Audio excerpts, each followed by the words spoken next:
I already know how the conversation on Venezuela is going to go, okay? We've already had this conversation on the stream before.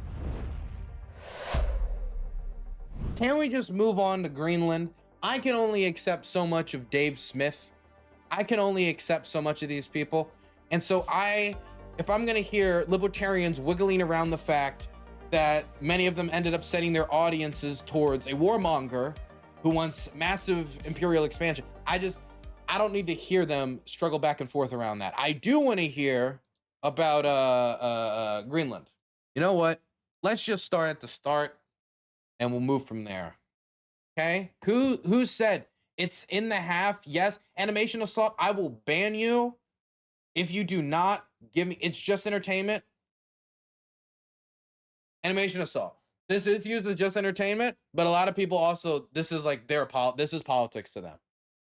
I think some people don't understand that if you grew up before this, or if you've been able to like splice what's like real like when you listen to like 8P versus when you listen to, you know, I don't know, like an MSNBC rant or a Fox News rant, like to trying to distinguish what is news versus what is opinion versus that for a generation of Americans is an impossible task.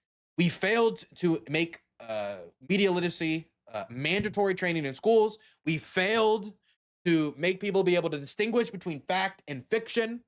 And so now this AI wave, along with an inability for people to identify what are good news sources, has created information chaos, since everybody can get that dopamine fix from the same place that they get their news source from social media. It's a mess. So yeah, it's entertainment, but a lot of time that entertainment is just people just trying to get dunkaroos on other people and try to like jingle the keys in front of you. It's not like, oh, somebody lied on this program today, guys. I'm gonna correct that later. So it is kind of frustrating when the only people I see in the room are people that I don't even know should be having that conversation. Even if it's entertainment. And who is it entertaining? It's entertaining you guys, giving me a goddamn heart attack. Start here. You said it's halfway through. You got to give me like a timestamp. You can't just say it's in the half. Animation. Ban-worthy behavior. Ban-worthy. I'll play a little bit, but I'll skip around if I get bored. Okay? Because I can't, man. Welcome back to Uncensored. Thank you. There's a lot going on. You know, I decided to have a week off after Christmas. Big mistake. Never have a week off in the Trump administration. It seemed like all hell was breaking loose. And yet, if you park the rhetoric, which can be very incendiary on all sides, and you cut to the presumed ideology of what Trump is trying to do here, I do see the argument. I may not agree with all of it, but I see the logic of what he's trying to do and why he thinks it's in America's interest. And that applies to whether it's Venezuela and getting rid of Maduro, or whether it's the Iran situation and so on. Do you see the logic, even if you don't agree with it all? No. Okay. I mean, no, I mean, Piers, it's as you said, you know, Donald Trump can say America first means whatever I say it means, but if America first meant one thing to everybody who's ever uttered the phrase, and then he wants to change that to mean America first means regime changes all around the world, huge, enormous, unthinkable bloated defense budgets like he just requested from Congress. And if he's going to think that none of his supporters are going to have a problem with that. To be clear, the defense budget Trump has requested is $1.5 trillion. That is a 50% increase. And he says he's going to pay for it through the tariffs that we still don't even know if the Supreme Court is going to declare constitutional. And hey, I don't care about the betting markets, but the betting markets currently don't have him winning on that one. Or that they're all just going to change their views because he decided to change his. I think he's going to find out how well that works for him in the midterms this year, and I think it's going to be a disaster. And, you know, obviously it's true, Piers, as you said, and we all know, Donald Trump will say all types of crazy things and then never follow through with that. But he also just asked Congress for a $1.5 trillion defense budget, and that to me does indicate that he is anticipating a real deal war coming up, or at least the possibility of it. And if he means the things that he says, I mean, I don't exactly know how you do that. I don't know how you say we run Venezuela and we'll dictate who the next regime is and we'll dictate where the oil goes without at least an effort of like 100,000 troops. I'm not even sure that would be enough to do it. So it's unclear what exactly Now, the Venezuelan armed forces, their ground forces, about 109,000 soldiers. They've got like something like 180 tanks, like 34 aircraft, I think, or like 30, like something. How I forget how many boats, but that's generally the scale of the Venezuelan armed forces. Then you've got the collectivos, the collectivos, or whatever the fuck. Basically, much like a civilian militia that against like a modern organized army is probably not going to be able to do that much. But essentially, they have militias that can help keep control and fight against, probably a small force, not an overwhelming American invasion. But that's what the Venezuelan armed forces currently has in place. If they were able to get the collaboration of the Venezuelan dictatorship, which right now through Delcy Rodriguez, it looks like they are getting cooperation. Then maybe they would need a much smaller force just to secure the oil while allowing the regime to essentially stay in place. People call what happened in Venezuela regime change. It's not really regime change. It's really just dictator change. The rest of the regime is still there. The military is still there. I mean, Maduro's son is still there. Like, so if even Maduro's family members outside of his wife are still in power, or at least still have some influence somewhere, then I don't know if the regime has changed. There's a possibility down the line that Delcy Rodriguez gets boxed out and other people come in and there's shifting within the Chavismo movement, or, the military maybe takes that over down the line. There's other directions, but this is just different sections of the regime clawing into a position of power. It's not really like this idea of like debothification or after World War II or after in Japan or Germany. There's nothing like this that's taking place in society. You've just changed one person. Everything else is the same. Next move is going to be, and that's really when we'll find out what he's going to do. But no, Piers, the idea that we're 38 or maybe 39 by the end of the show $1 trillion in debt right now. We have major problems in this country, and we have a hot war raging on in Europe, which is a proxy war between the entire West and the biggest nuclear armed power in the history of the world. The idea that we would go flirting with multiple wars of choice at this point, it's not left-wing or right-wing. It's just reckless. There's no wisdom in it. Michael Knowles, I guess the argument against what Trump is doing is that many people... By the way, Dave Smith's solution to what's happening in Ukraine is we just stop sending Ukraine help. We talk to the Russians. So essentially, he's not too far from the Pete Hegseth strategy. So it's not really a solution to that. But there is something to be said about if you're talking on the campaign trail about how, World War III could happen and spiral out from the invasion of Ukraine, and oh my gosh, and all the death and all the destruction, you'd make that a huge part of your, the pro-peace ticket. And then immediately upon entering, you do choose to make a bunch of wars of choice or threaten wars of choice at the same time. There is a question about that. There is something to that. I just don't think he at all has any clue on how to end the war in Ukraine. Who voted for Trump bought into the concept that what America first was take care of what's happening in your own backyard and stop meddling in foreign affairs. And now they're waking up almost on a daily basis to seeing Donald Trump proudly and aggressively talking about meddling in all sorts of foreign affairs. Is there a contradiction or hypocrisy or even a betrayal of voters going on here? Not at all. First of all, Venezuela is in our own backyard, and it's been the policy of the United States in 1803 to manage the Western Hemisphere. So that that's a cornerstone of American foreign policy. I think it is charming that Dave is defining America first in the way that he prefers, and I think there are plenty of people who wish to do that. But Dave, though a very popular podcaster, never won a presidential election, and Trump has been clear on what he means by America first. The political Trump won a presidential election, so when they say release the Epstein files, what they could really mean is fuck you, okay? When they say what we're going to do is we're going to lower taxes, and then they place the largest tax increase in American history without the authorization of Congress, what they really mean is get screwed, right? Like it's one thing for Trump to be able to define what Trump says. It's another thing for Trump to change what Trump says, right? Those two things are a little different. movement that he built, that people voted for in his coalition since the beginning. President Trump campaigned the first time around on destroying ISIS. So obviously that does not mean that America's only going to look inward. President Trump has carried out attacks, military operations that were extremely successful in Iran, in Syria, in Afghanistan, obviously in Venezuela. He's been talking about taking Greenland and even invading America's evil top hat, Canada, though I think he's mostly joking about that one, since the beginning. So that's what... See, listen, Greenland wasn't included in the mostly joking.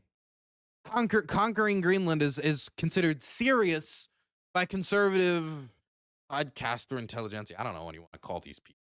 But these people, they consider this serious. What that means, and what it comes down to, is that America is a global empire. We just are. People can be upset about that, but unless your geopolitics comes strictly from Reddit, you know, if your geopolitics actually comes from history, you recognize that we've been an empire since the Louisiana... Excuse me, you think we could just deploy more troops in Greenland and not invade the country? You think we should have international standards? Reddit. I learned my foreign policy from the school of hard knocks, okay? I learned that it's kill or be killed. So the first thing you do is you piss off all your allies. Then the second thing you do is get involved in unpopular foreign entanglement. Yeah, I'm just a cold-hearted realist. I'm spitting truths like Mearsheimer. Dude, come on. Purchase, okay? And we've been a muscular global empire since the Second World War. So President Trump's vision, I think, actually rejects two extremes. It rejects a conservative isolationism, and it rejects a liberal internationalism, and it posits a conservative imperialism that says that we are going to recognize our role in the world, but we are going to pursue that role in limited ways with America's interest at heart. So there's been no regime change. If you say limited ways, and you're talking about annexing a territory that is larger than Texas, that's not limited, especially when this is with a long-standing American ally that will immediately threaten America's diplomatic relationship with the European continent, the second largest consumer market in the world, when we're a country of consumers and producers. Change in Venezuela. We're talking about regime change in Venezuela. The regime is still in place.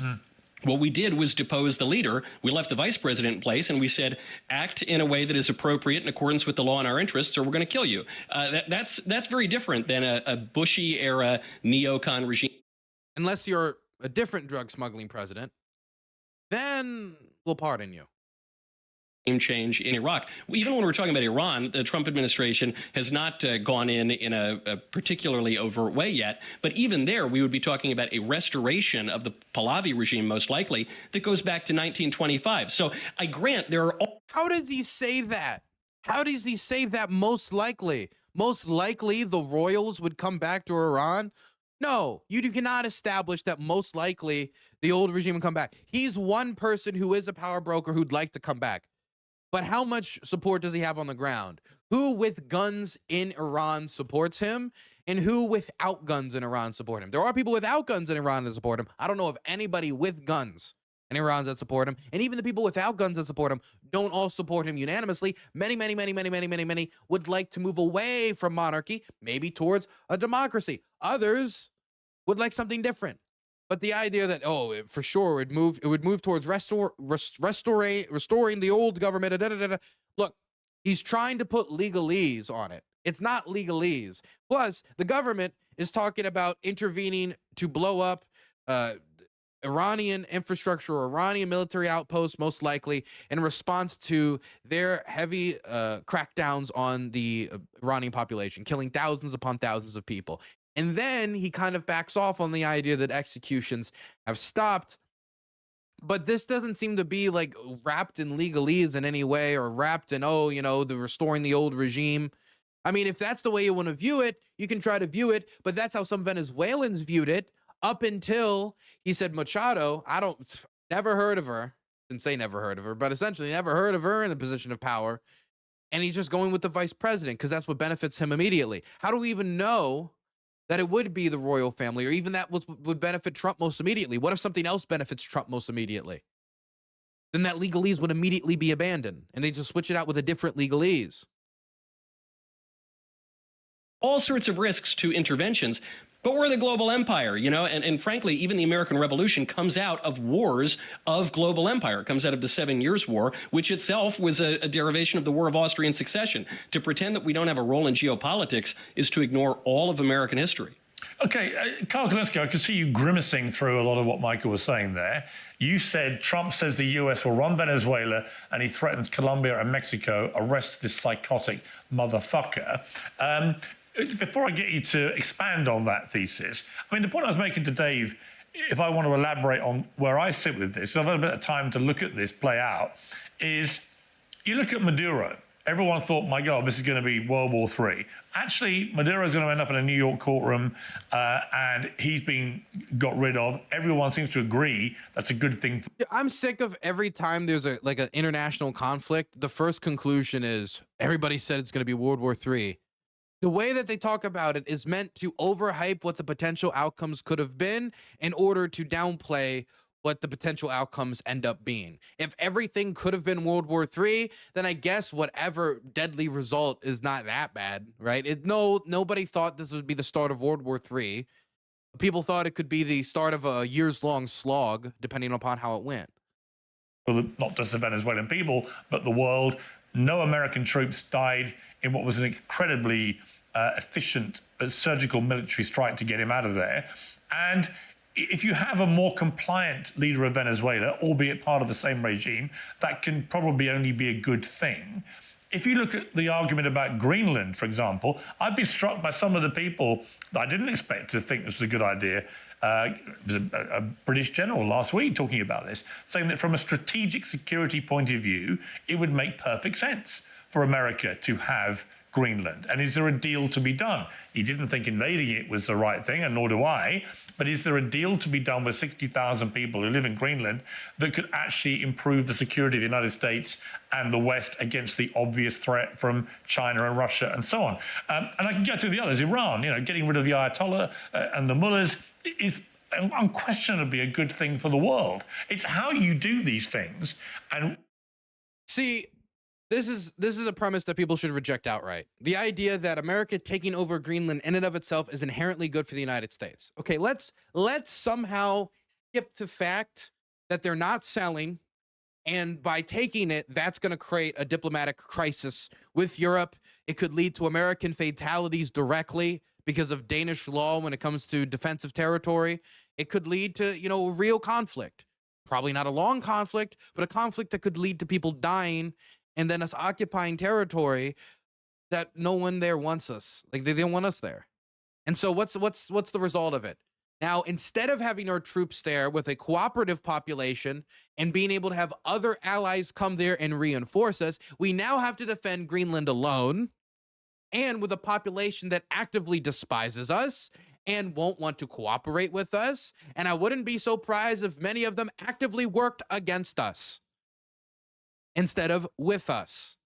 So no, I don't think us taking over Greenland in the ways that Trump has at his disposal is good for the United States. If you could snap your fingers, and everyone in Greenland decides we now love American apple pie, we're as American as can be, we're going to accept every American cultural standard, we don't need universal health care, we don't need this, we don't need that, and Greenland magically floated into American control, then yes, and under that circumstance, I guess it would be good for the United States. But we don't live in fucking fairyland where you just snap your fingers and these things happen. And so Piers Morgan framing this in this way, like, oh, this would be beneficial for the United States. No, it would not be beneficial for the United States soldiers who would have to be in a population that looks at them and spits in their directions, from wondering whether or not those people who they're supposed to be there to partially protect, because I guess they're now all American citizens, or are they not going to be American citizens? Is this going to be a Puerto Rico situation? Are they going to get senators? Are they not going to get representation and get a vote? Are we just going to put a lot of people without congressional representation, cook that pressure cooker just a little bit more, just to see if we could provoke just a little bit closer to terrorism, a little bit closer to U.S. soldiers getting stabbed or shot in the back of the head? Is this really in the benefit of the United States when there is an option under current U.S. law to do everything that is important under what Piers is saying by just deploying more troops there? We've been winding it down for decades. We only have 150 soldiers there. Crank it up to 2,000. Crank it up to 3,000. We'll be fine. We do not need to threaten the European relationship, and we do not need to put our boot on the necks of these locals who don't want us there. We do not need to keep repeating the same historical mistakes over and over again, especially when they're not necessary. Whether you plan and prepare properly for what follows next, that I think are the debatable points. And history says that's normally, unfortunately, been very badly done. But this is what I meant when I said to Dave that I understand the argument. I may not agree with all of it, but I do understand the logic to what Trump is doing here. Do you? No, because we don't have a right to act like this around the world. We're supposed to be a nation among nations, not a nation above nations. And they used to at least lie to us in the past and say that this is good for the world and we're spreading freedom and democracy. Now they don't even bother to lie. Now it's naked, rank, disgusting imperialism where they say, we're going to take the oil. And the point is that we're going to take the oil. We're going to take the minerals. We're going to take the precious metals. We're doing this for our corporations. We're doing it for the Epstein class, the billionaires. And this, to piggyback on what Dave Smith said, I've never heard the term "we're doing this for the Epstein class," but I don't know if he came up with that or he picked that up from somebody else, but that's good. It's frankly not what many of the MAGA voters thought they were signing up for. They thought America First actually meant America First. By the way, you also replaced the Maduro regime with the Maduro regime. Congratulations on that. It's also been now a week straight of pro-regime protests. Now you have roving gangs of Venezuelan militias that are kidnapping Americans. But again, I come back to the fundamental point, which is if you sign on to stuff like this, you're saying might makes right and the law of the jungle is back. What you're saying is China has a right to go into whatever smaller country they want and depose the leader and say we're doing it because we can and we have the right to do it and we have bigger guns and there's nothing you It's crazy to see Michael Knowles on the right there, where you're telling these countries that they can't do that. Now, regardless of American hypocrisies, these countries are going to do it regardless if they feel that they can. But American hypocrisy and a lack of, global support for these standards, these norms not being upheld, does make it easier to justify and can reduce economic and diplomatic and cultural soft power backlash. can do to stop it. So they're never going to address that fundamental question, which is why do we have a right? Do we actually believe in international law, or was that all a joke? Are we rolling the clock back to the 1700s and the 1800s, and we're going super primitive style here? And I think the answer to that is yes, they want to go super primitive style.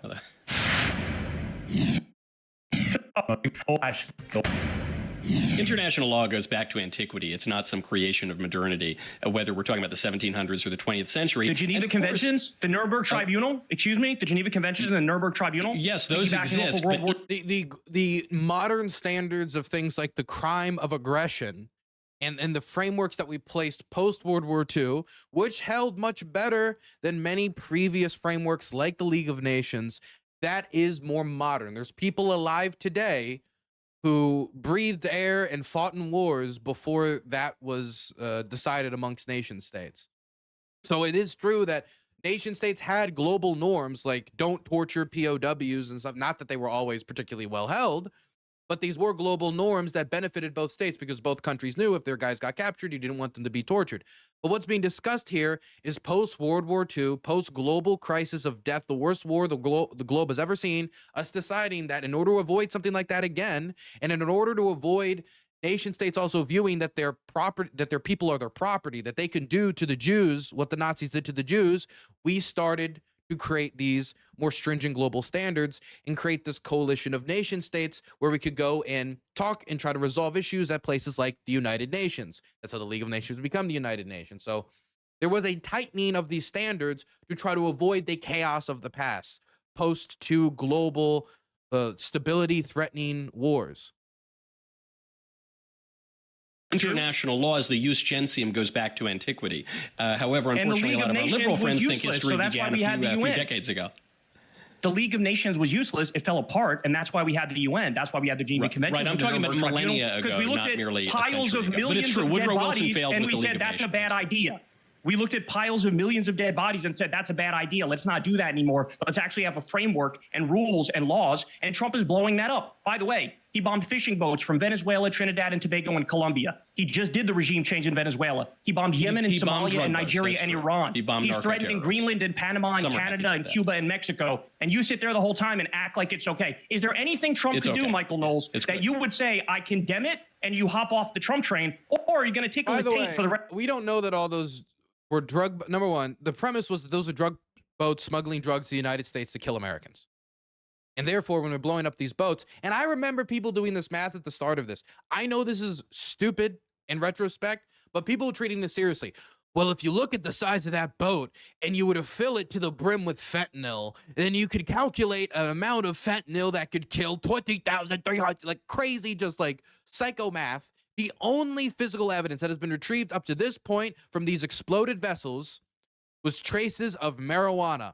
Mind you, the islands where these Venezuelan drug boats were headed to, which is a cocaine smuggling hub, not a fentanyl smuggling hub, a cocaine smuggling hub, is a large hub headed towards Europe. It's not that it never goes to the United States, but the primary market for that product is Europe, the European cocaine club scene, that stuff, okay? So this idea that number one, that we were protecting American lives under their that was what they say with the justification at the start. They didn't say, we're trying to blow up these boats so people don't smoke like marijuana. That was not the argument. The argument that these were killing people and we needed to stop these boats, not from transporting to Europe, not from transporting weed to the United States, from transporting lethal drugs to the United States that are killing Americans every day. That was the justification. Now, even if we were to just completely put all the problems with that aside and just say, okay, we're blowing up drugs that are killing Americans, how many of these boats are actually filled with drugs? Because if you were to look at the interdiction data, this means data that shows, how much drugs you've captured, how many boats you've captured, and how many boats that you've stopped that you thought was full of drugs, that you raided with guns drawn to find the drugs, only to find out, oh, those are fish. Oh, this is cod. I guess you are a fishing boat. I mean, it's not like every fishing boat doesn't know what looks suspicious, right? You go and you fish in a drug smuggling route, you're just fishing, right? If you go and you go take a certain path that's also known for being used by whatever drug smugglers, that's not your fault. And the data showed that between 2023 and 2024, of the drugs that we were interdicting, that we were taking and we were seizing from these ships in this area in that year, like 20% of them were not full of drugs. So if we've had previous administrations have problems with identifying if all these ships are full of drugs, maybe instead of blowing them all up and then asking questions later, then having scandals where there's questions about like second deadly, like double taps, maybe instead you just seize the boats. But again, the impact of having those boats burning on TV, the psychological impact, just like how Trump says the psychological impact of controlling Greenland's important, I think he thought the psychological impact of those burning boats were important. Rest of your fucking life. No, there have been plenty of Trump policies that I've criticized because he's only right about 99.78% of the time. So the First Step Act, I thought, was a misstep. But I would say the rest. Excuse me. I would say the rest of the administration has been very successful. What's your problem? What's my your problem? Is criticism? that you're a cuck and you're a hack and you're not an independent thinker and you're meat riding Trump. Why do you say that? You know that what he's doing in imperialism, and you don't care. I just answered your question. And I corrected Congratulations. You rented your brain to a war criminal, pedophile, rapist. I hope you're happy. A war criminal, pedophile, rapist? You brought up a point. You brought up international law, and you made a very false point, a dumb point, which is that international law began only a few hundred years ago. I corrected you, and I pointed out that the international law is part of the Western tradition. Excuse me one second. It goes back to antiquity. It's a principle of the jus gentium. And then you said, well, international law has failed because of the League of Nations failure, which I think is actually undermining your argument and proving my... It's not. He didn't say the League of Nations failed. He said that the loosey-goosey standards of the past that Michael Knowles is trying to aspire back to through this disregard of international law failed. League of Nations failed. And we needed more stringent standards, which is why we created the United Nations. That's what he was saying. Point and proving Trump's point, because the liberal internationalism that was established by people like Woodrow Wilson did in fact fail, which is why we need to restore an older and more classical conception of the international order, which is precisely what So return to the corpses. Return to corpse. What Trump's doing. So I think you've hoisted Might yourself make with right. your own petard. Might and make then you right. just make Law a of the lot jungle of might make vulgar right. sort of non sequiturs because you don't have a leg to stand on. All right, let me bring in. Let me ask you this question. Hold on, Piers. Let me ask him a question real quick. Tell me the name of the Minister of Defense in Venezuela. I don't know. Whatever his name Well, is. and that's the Garcia problem, is or that you're Rodriguez or advocating for a something. regime change. You don't know the first thing. I didn't. I about just said country. the opposite. You're I advocating argued for the against the regime change. He Kyle, actually you have to said get the cotton out opposite. of your ears. I heard Michael Kyle, I just want to correct I heard something. Michael You said I'm Knowles arguing say for a regime the change. I regime disagree. remains there, right? So he said the opposite, in fact. I want to bring in Coleman. No, but he wanted to take out Maduro. Don't give me that cutesy little Yes, BS. but he That's made not the a point that the favor of the regime US is still. intervention. He made the point the regime is still there, and the vice president appears to be much more compliant with running Venezuela the way America would prefer for its national security than Maduro. So that's what Michael said. He didn't advocate regime change. Let me bring in Coleman That is- Hughes. Coleman, Kidnapping the president is well, not hang regime on, change. Carl. It's Let an me bring attempt in at regime change. Coleman hasn't said a word yet. Coleman, what's interesting about you, I think, with this is you've been, I think, striving to be quite nuanced with your take on all this stuff that's going on. And that's kind of where I found myself, is that sometimes taking a beat, looking at it from just a step away, and trying not to be too knee-jerk about all these things, often can be beneficial to your mental health, but actually can probably better, I think, represent what is really going on here. You know, everyone wants to go to extremes very, very quickly about everything and take a very tribal position. I've been struck by your, I think, quite intellectually honest attempt to be more nuanced. So what do you think about all this? Thank you, Piers. I try to not think about these issues in terms of left versus right or Trump versus the opposition, and try to take each issue on its own terms. So let's do that. Venezuela. If the policy here is actual regime change, in other words, not just decapitating Maduro and replacing Maduro with a second worst alternative, if we were to actually effect regime change in Venezuela, that would almost certainly be a good thing for the people of Venezuela and for American interests.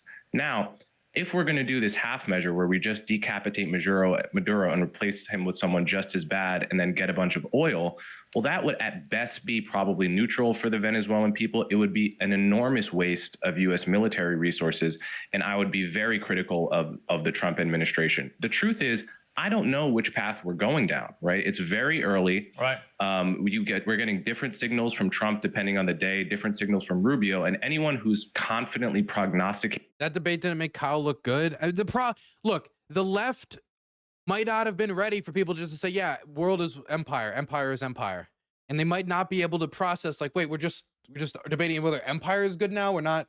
Because for years it was like, oh, it isn't for democracy. This isn't. But Trump has dropped that pretense. And so sometimes it's more difficult for them to have that argument. Also, it'd probably be easier if Kyle could show positive examples of international law enforcement that has worked, successful UN operations, which do exist. Or he was to talk about how, the coalition helped to support Ukraine. He could give positive examples of America using its influence or funding operations that have worked. If he could use those positive examples to counteract negative examples, then it wouldn't just allow Michael Knowles to frame Kyle Kalinske as the dude who just wants the international organizations to take care of it. The same international organizations that he said didn't work before, even though that's not exactly what he said. But I mean, this is, it's he's on shaky ground here. The Piers Morgan show is not exactly Kyle and Crystal. That they know which path we're going down, probably doesn't know what they're talking about. As for Greenland, I think the truth is Trump is extraordinarily reckless in his rhetoric here. We have a situation where we have an ally in Denmark, a NATO ally. We have deep relationships with Greenland already. We have a military base, we have mineral connections. And so the idea of taking Greenland by force against the will of the people who live there is absolutely ridiculous. Now, that said, if we were to purchase it, I think that'd be a good thing. It'd have to happen with their consent. They would have to want it. Right. And I would welcome them as an American, but we absolutely cannot take it by force. Right. See, that to me, Dave Smith, is See, we can down our heads about, oh, we can buy. We need to stop entertaining this. Stop. We need to stop oh, well, if we were to buy it, they don't want to be bought. We might as well be talking about buying France. We might as well be talking about buying China. We might as well be talking about buying Japan. If they don't want us there, it does not matter. The number of Greenlanders who want to be American is 6%. What are you going to offer to get that up when they have universal health care and we don't? What are you going to offer to get that up when they have a higher standard of living and we don't, depending on where you live? And like, what you get more military deployments brings more economic activity. You know, that's something we could offer. But what are we we're not going to fix their healthcare system for just them.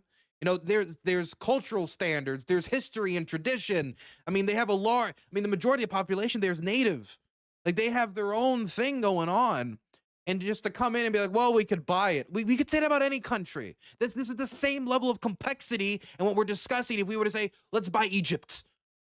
You know, what goes into that? Well, if they don't want us even to buy them, then that just seems like you're just saying, oh, well, there's another option before you put the gun at their throat. You say, oh, well, you could always take the money. You could always take the money. Come on, do business with me. It's acting like the mafia. It's not acting like an ally when, again, we could achieve what we say is our desire to counteract Russian and Chinese aggression, possibly in Greenland, that I don't see happening in the immediate term. It's not like there's like right now, the Chinese Navy is sailing and we got to stop them. That's not happening. So we could just increase our troop deployments anyway, but we're stuck in this egotistical tailspin. Part of the interesting part of all this is that it's how this plays out. It's what actually Trump really wants to do.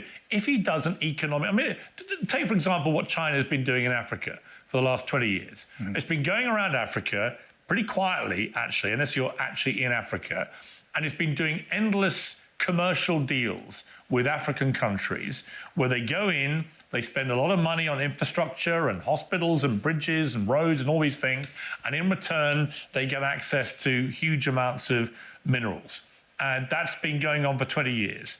And that's a kind of economic imperialism. I see no ideological difference between that and what Trump is potentially talking about with Greenland, which is clearly... Is Piers Morgan the dumbest man on TV? I'm not pulling punches on this. What do you mean there's no difference? There's no difference between a country diplomatically deciding that they will trade resources for investment is no different than the United States saying we will either buy you or we leave the use of force on the table. Not, well, we'll buy your resources. We'll buy you. You and your people. Trading resources is one thing. Trading people is another, Piers. My God.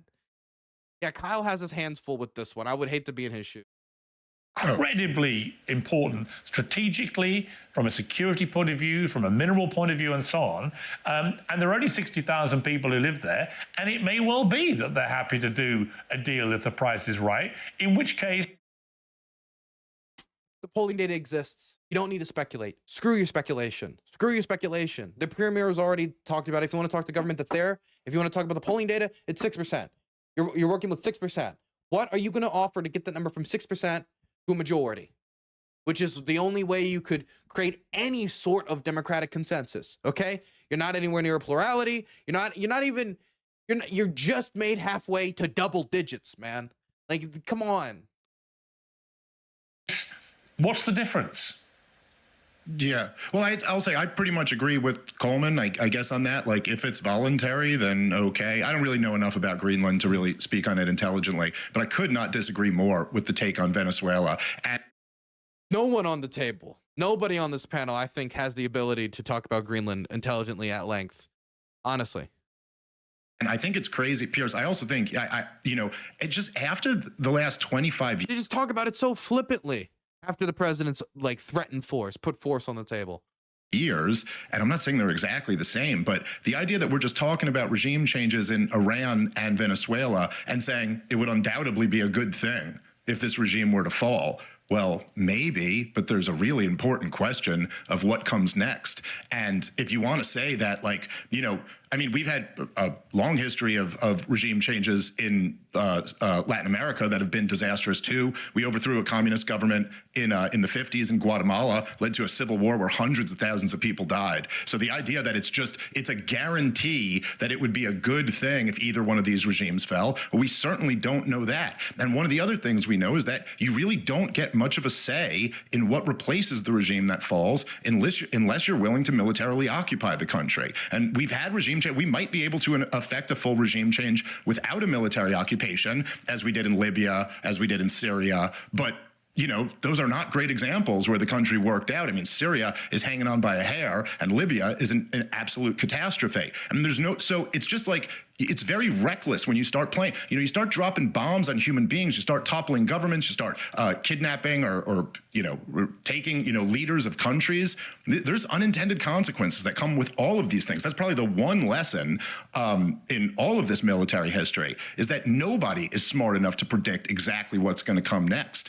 And so I just think it's, you know, I see this with the situation in Iran. I say Michael Knowles are there. It's like, guys, it's like you hoist up the mission accomplished banner 2 days after the strike. We have absolutely no idea what's going to come of this. Obviously, in the situation in Iran, just right in front of all of our eyes, Piers, what the goalposts have moved from 60% enriched uranium, which is what me and Coleman were arguing about a few months ago. That's out the window now, right? Nobody even cares about or is pretending there's a nuclear threat. Donald Trump's bragging about how it's obliterated. Then both Benjamin Netanyahu and Donald Trump moved the goalpost to intercontinental ballistic missiles, and then that was the war propaganda for a couple months there. Now it's over whether they shoot protesters or rioters. Not even like an accusation that they're committing a genocide or are a threat to another country. They invaded their neighbor, nothing like that. So I would just say, I think one of the most important lessons, and Michael, who's a history buff, would know that every last one of the founders of this country talked about this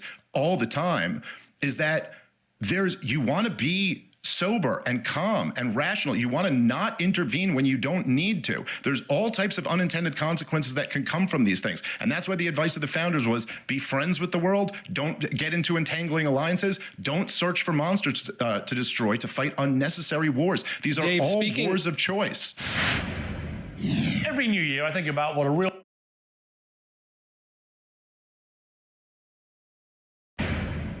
Well, speaking of the founders and the American relation to foreign affairs, what was our first big international war? Was it the Iraq War? Was it the Barbary Pirates? Oh, have you heard of the Barbary Pirates? Watch it. It's going to be Barbary Pirates. Gulf War? Yeah, you're talking about the Barbary Pirates or whatever. I don't know. You're right. I'm talking about 1801. Dave, and it was actually our founding fathers who made yes. Yeah, he was talking about the Barbary Pirates. Dude, this is why I don't like watching this. Okay, I don't like watching this because half the time I can just predict what they're going to say, and the other half the time I'm just getting an aneurysm.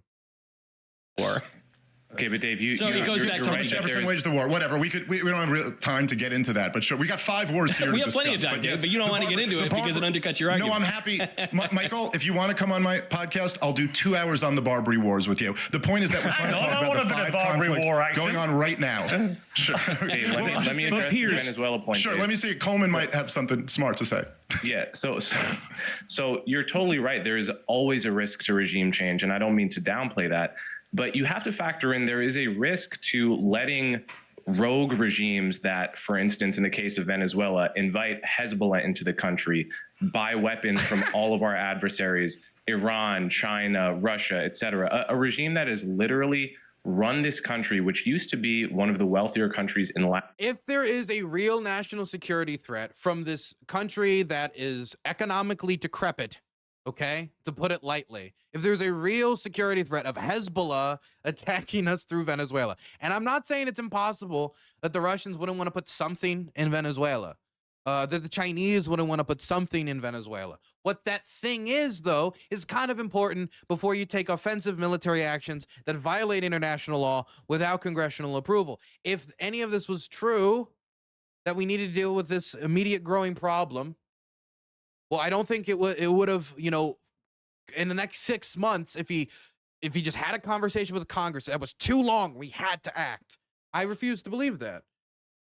So, I mean, there is a question about, you know, if we're going in, Where does Congress get a say? Where do these other checks and balances get placed upon us? In America into the ground to the point that people are literally eating wildlife. They're breaking into zoos, eating cats. It is true that if the Venezuelan government was to change to probably anything else, it'd be better than Maduro. But it is also true that the chaos to get there, as we saw what happened in Syria for 13 years, could be very painful, cause mass displacement, and that mass displacement is not an objective of an administration in Washington that is very fearful of masses of refugees. You can't say zero crossings across the southern border if people are posting TikTok videos of hungry Venezuelans fleeing gang violence and the remnants of the military fighting over territory so they can have something to put in their stomach. I'm not saying that would be the outcome. I'm just saying that could be an outcome. And I think that possibility is something that keeps Stephen Miller up at night. And dogs. And much of the administration. Because this regime has totally destroyed the country. There is a risk to allowing a country like that to just continue doing whatever it's going to do. And so the idea that inaction has no risks is one thing I want to flag as a false argument. And the second thing I want to say is you're quick to reach for analogies to the Middle East. And I understand that. I mean, the American public has lost so much faith in the American political class because of our interventions in the Middle East. And the lesson I think you've drawn and other people have drawn is that therefore regime change is always wrong. I don't think that that's the right lesson. I mean, to me, that's analogous to taking the lesson from World War II that regime change is always right because it worked in Japan and Germany. The truth is it's different depending on the situation on the ground. In most of the middle, you're talking about Iraq, Syria, Yemen. You're talking about deeply sectarian countries with deep divisions, countries that are essentially civil wars waiting to happen if the lid comes off. Venezuela is not a country like that. Again, the risk is not zero, but it's not a sectarian country. Okay. It was a functioning country for a very long time. And so the risk of civil war type outcomes like Syria and Iraq is just much lower than it is in the Middle East. So what about... Can I respond to that? Hang on. Yes, please. Hang on. I want to just center it actually just on this point. Let's bring it right up to date with Iran, Coleman, if I may. Because, depending on who you listen to, there's a revolution going on driven by the people to depose an incredibly unpopular regime that's been there since 1979. Are we seeing the potential for civil war there? Are we seeing a revolution that should happen organically without any interference or aid? Is Trump... I mean, there are security officials that are dying, but with thousands and thousands dead, the vast majority are protesters. How do the protesters get the physical means to dethrone a regime where the IRGC is so deeply embedded in society? It may be just the fact that the country hasn't descended to the point where enough are on the street to overwhelm the system and or to force somebody with guns to defect. And if that's the case, even if you're near it or near the brink, if you're not able to get over that hump, I mean, it's going to lead to a lot of horrible, horrible bloodshed. I mean, it already has. Right to say we're going to stand up for protesters who want freedom and democracy against a tyrannical regime and so on. In other words, all the things that we've been discussing about other scenarios, let's bring it to Iran. What's your view of what's happening there? Well, Iran is, I think it's, you're asking me, Piers? Yeah. I think we should support the opposition. Absolutely.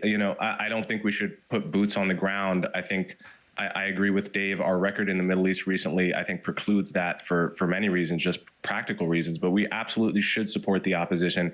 Iran was a country that was a semi-functional democracy for a very long time. In a lot of ways, it's a more coherent country, a more coherent body politic than Iraq, Syria, and Yemen, et cetera. So again, I think the odds of success for a revolution there are higher, but that's not saying much considering that the region is extremely volatile to begin with. So I totally support the opposition. I want to see the Islamic regime go down on their terms.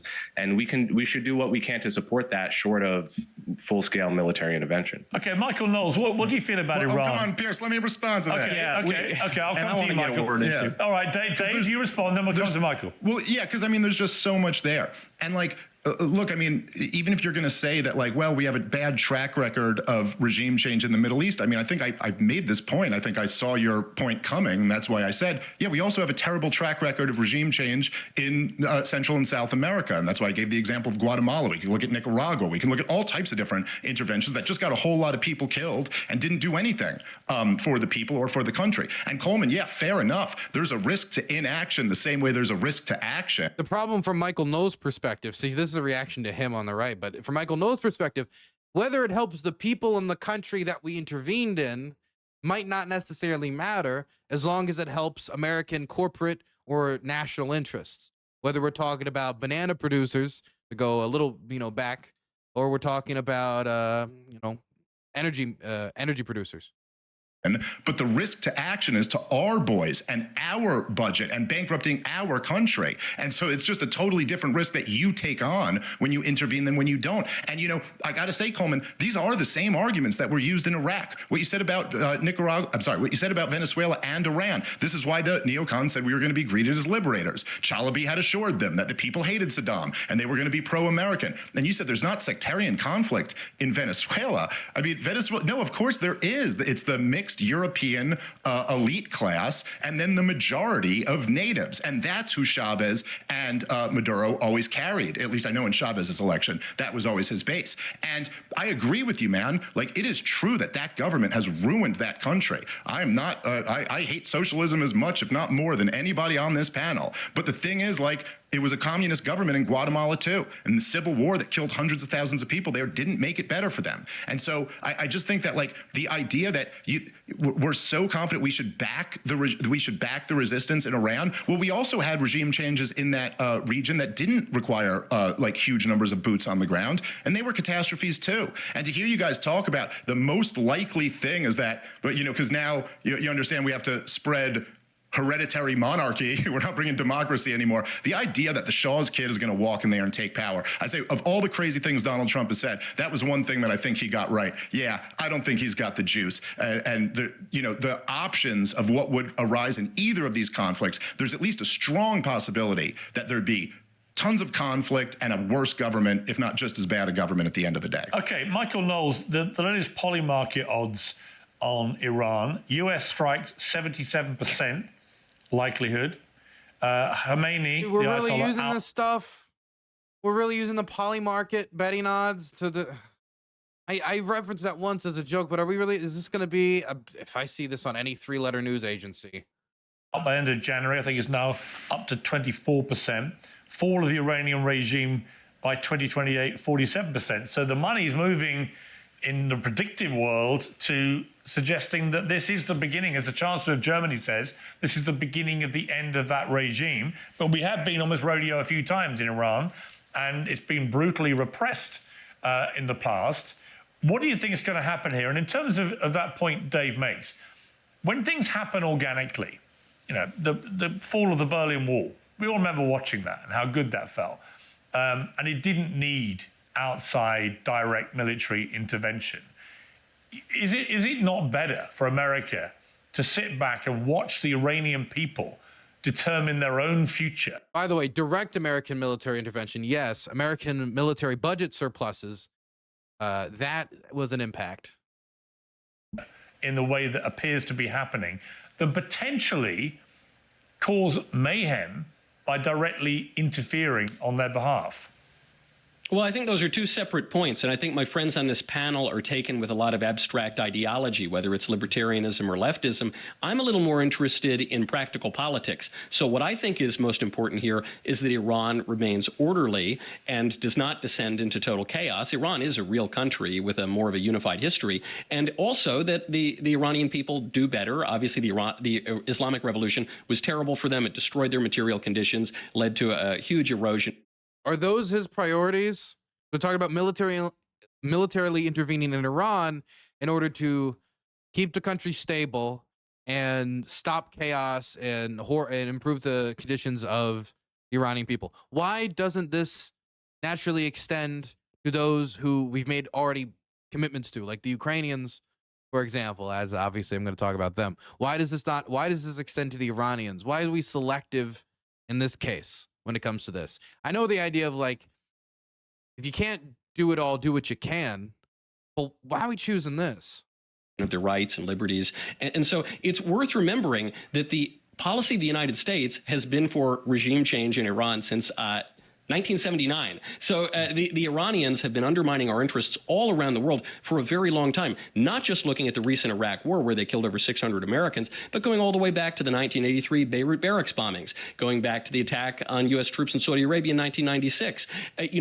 I think we would all agree, I hope we're all mature enough to agree, that nations have interests, especially when you are a major power or a hegemonic power as the United States. We have interests around the world. Dave keeps pointing to his displeasure over one intervention in Guatemala. The United States has intervened for 150 years, 88 times in Latin America. It's usually worked out very well. Sometimes it hasn't worked out well. But what would have been worse is if we had let, during the Cold War, the Soviets get a hold in Latin America. What is worse is allowing communists to run roughshod, both from the perspective of the people there, as well as from the interests of the United States.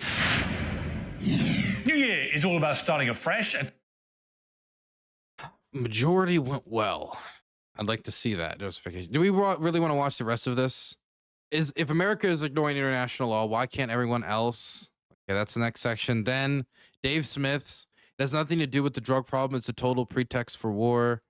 ICE officer shooting. Oh, God. Do you guys want me to finish this? Be honest. I'll finish the foreign policy section. I'm not going to listen to anything on ICE. If you guys really want me to. You guys want me to finish this? Or can I call it a day on this? Poly market war. God. The poly market and the betting stuff never hurt as much as it did when I saw they were just taking bets on the time different cities fall. Oh, it's predictive. It has positive power. You're not helping with that. You're not helping with that. You want to make money. Don't need it. You do you. You can move on. It's just pissing me off. Let's just watch Kyle's segments. Just watch Jerry Springer or something else. Fair. We'll wrap it up there.